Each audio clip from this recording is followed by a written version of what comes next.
I've come to witness the battle for Bajour in its third month. More than 8,000 Pakistan troops have been fighting in the valley, trying to push Al-Qaeda and the Taliban out of the town of Loasam, just 13 kilometers away.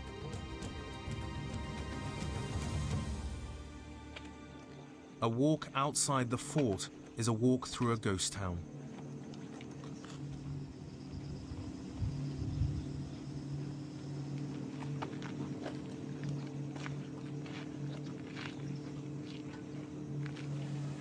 Houses are empty, the shops are shut, the street vendors' stalls are abandoned. A township of 11,000 people has been displaced by the fighting. For many, this is what Pakistan's war with the militants has brought. 400 families from Bajour fled across the border into Kunar province in Afghanistan. Another 300,000 people came to the camps inside Pakistan. Officials say 95 civilians have been killed. The government, the UN and charities, this one funded by British Muslims, have provided tents, blankets and food.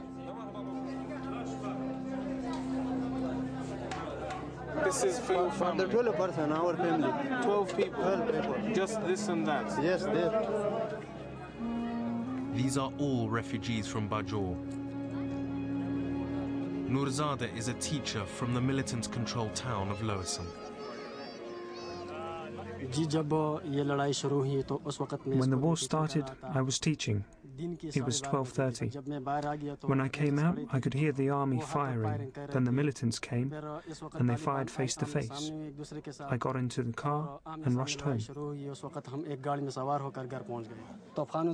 When the bombs started and fell on our homes, we left at about midnight, and we traveled through the night over the mountains for 3 to 4 hours. Before the fighting began, was the area where you were living, Loasam, dominated by the Taliban? Before the war, the Taliban were in control. They controlled everything. They had Sharia courts that dealt with all matters completely according to Sharia law.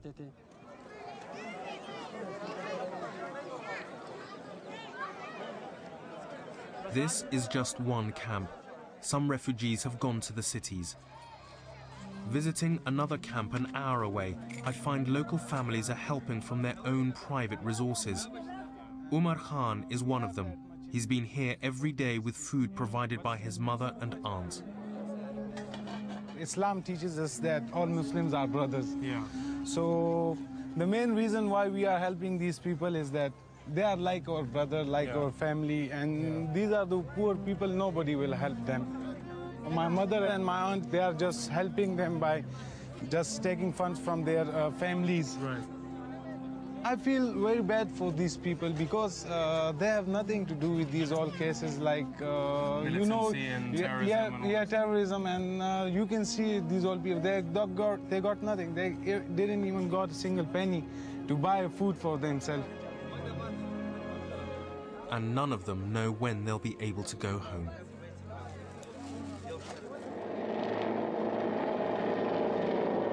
Back in Bajour, the operations against the Taliban and Al-Qaeda continue. General Tariq is planning a big push against the militants' main base. He arrives with Colonel Zahid, who will lead the troops into the battle.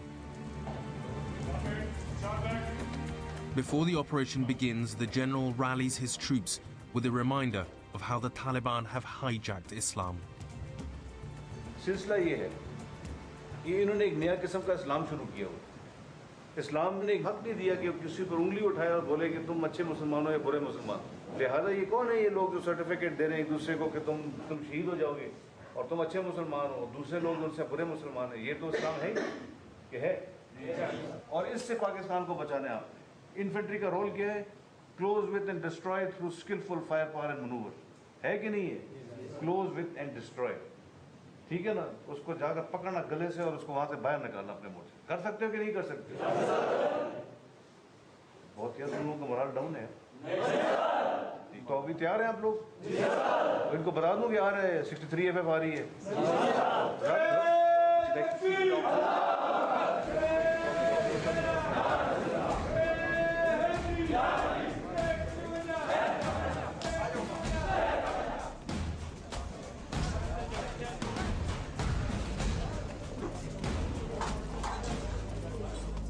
Colonel Zayed's men prepare their weapons for battle.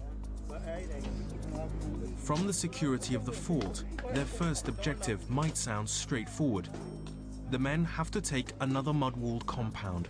It's only 800 meters beyond the village of Tankhata, which they already control. But similarly straightforward targets have cost many casualties in the past.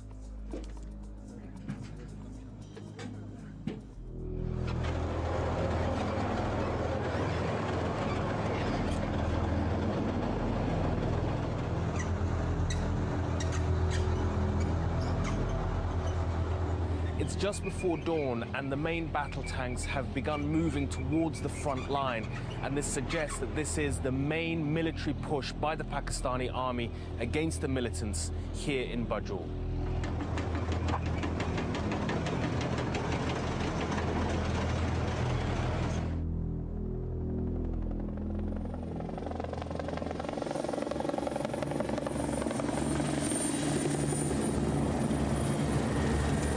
It's almost midday, but I've been told I can't go to the front line just yet. There are rumors that Colonel Zayed and his men have been ambushed by the militants. Casualties start to arrive, including a captured militant. This is the daily price of Pakistan's war in its own land. Since joining the so-called War on Terror, over 1,400 Pakistani soldiers have been killed and nearly 3,400 wounded.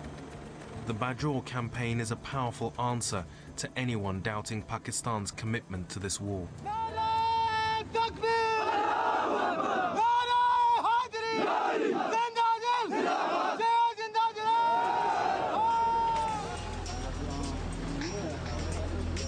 As a new battalion leaves for the front line, I'm finally allowed to go forward with them.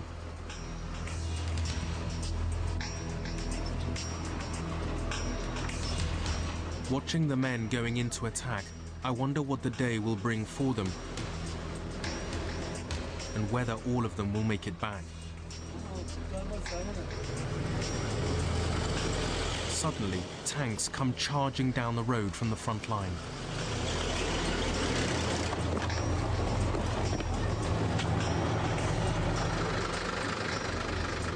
The troops are moving forward very slowly, as you can see, down towards Tankhata, which is just a few kilometers, but you may be able to hear there is still quite a lot of heavy fighting going on. You can hear small arms fire, heavy machine guns and mortars from both sides, and we just learned that the tanks that came back quickly up the road had come under very heavy fire.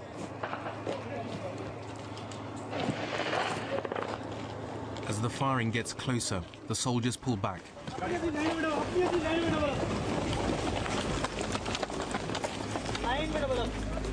Sir वो आगे हैं sir रशकाई वाली side पे और sir safe and sound है हेलीज आ रही हैं sir वो फिजिकल रेड तो होते रहते हैं रात को लेकिन I think what's happened is that the tanks who came driving up the road incredibly quickly came under an ambush, and the tank commander's just giving the field command back up the road details of what happened, but he's obviously still quite shaken, understandably.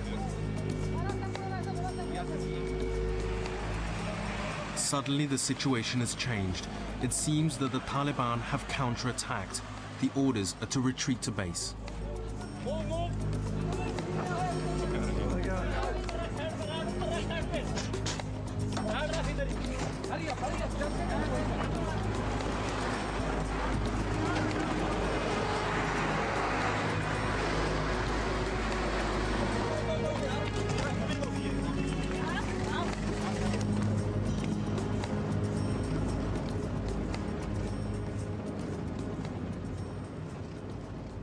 I think the shocking thing of today was seeing the audacity and the daring nature of the militants, how they, ferociously re-attack positions they were driven from only a few days earlier.